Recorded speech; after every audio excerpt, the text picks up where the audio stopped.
தோழமை சொந்தங்களுக்கு பணிவான வணக்கங்கள். அன்புடன் கேவிஎஸ்.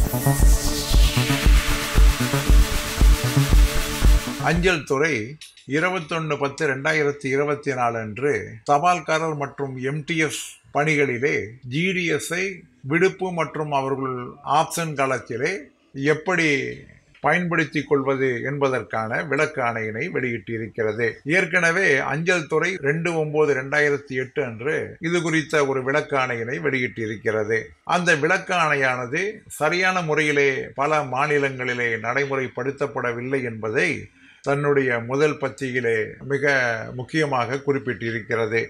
இந்த ஆணையின்படி ஜிடிஎஸ் சப்ஸ்டியூட்கள் என்பது டிபார்ட்மெண்டல் அலுவலகங்களிலே எம்டிஎஸ் போஸ்ட்மேனுடைய ஸ்டாஃப் ஸ்ட்ரென்த் 4 மிகுந்து இருந்தால்தான் 90 நாட்களுக்கு மிகாமல் அவைகளை ஏற்படுத்தி கொள்ள முடியும். 90 நாட்களுக்கு மேல் ஒரு ஜிடிஎஸ் ஊழியரை தொடர்ந்து பதிலியாக பணிபுரிய செய்ய வேண்டும் என்றால் அதற்கான அனுமதியினை மண்டல நிர்வாகத்திடமிருந்து பெற்று அதற்கு பின்னால் தான் அவர்களை பணியிலே அமர்த்திட முடியும். ஒரு ஜிடிஎஸ் பதிலியாக பணிபுரியக்கூடிய நேரத்தில் அவருடைய சப்ஸ்டியூட்டுகள் அவருடைக்கான பதில்கள் என்பதை அவர்கள் LWA லீவ் வித்தவுட் அலவன்ஸ் சென்று அவர்களுடைய சொந்த பொறுப்பிலே அதற்கான ரிஸ்க் என்பதை அவர்கள் தான் ஏற்றுக்கொள்ள வேண்டும்.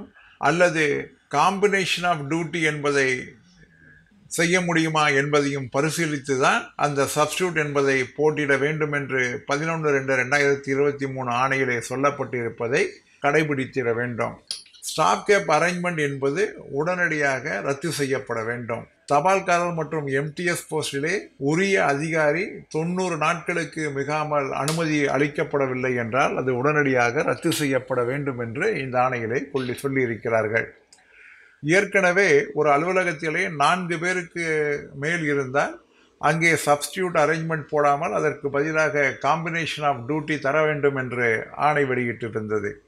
அதிலே சாத்தியங்கள் இல்லாமல் பல இடங்களிலே பாதிப்புகள் இருக்கிறது என்று சொன்ன பின்னாலே அந்த டிஸ்கிரிப்ஷன் என்கின்ற அதற்கான ஒரு விளக்க ஆணையினும் வெளியிட்டது.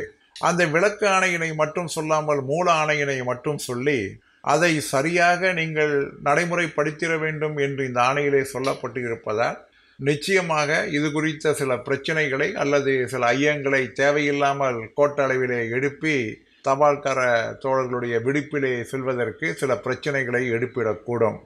அதே போன்று ஜிடிஎஸ் ஊழியர் காம்பினேஷன் ஆஃப் டியூட்டியில் செய்ய முடியுமா என்பதை பார்த்து பின்னால் தான் பதில்களை போட வேண்டும் என்றால் அங்கேயும் நிச்சயமாக ஜிடிஎஸ் ஊழியர்களை பதிலிகளாக போடுவதற்கு சில முட்டுக்கட்டைகளை போட்டிட முடியும்.